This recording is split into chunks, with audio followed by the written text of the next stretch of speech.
And do you remember like the early audience reactions for the song?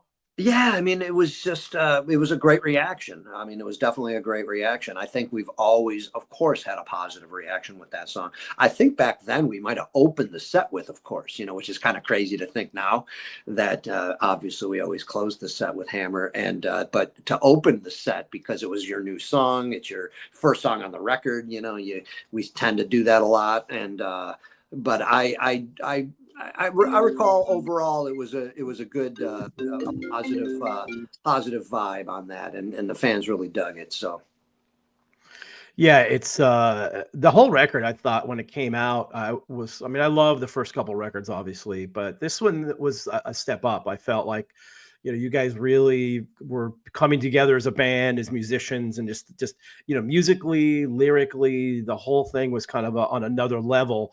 That's when I first started thinking, like, oh, these guys really have something going on here. Like, this is like a real band that's going to be big, I think.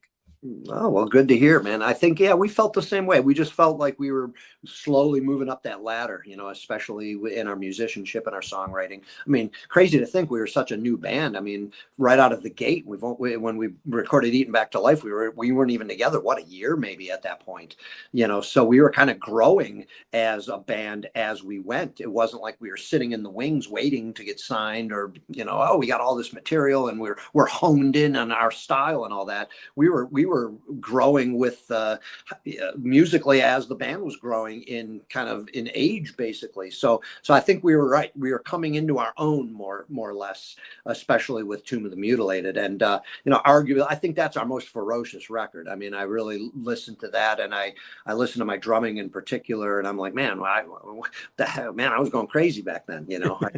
That young guy adrenaline and but been playing for a few more years, honing the skills, I guess, a little more so. But yeah, what a ferocious record overall. And yeah, and Hammer, what can we say, right?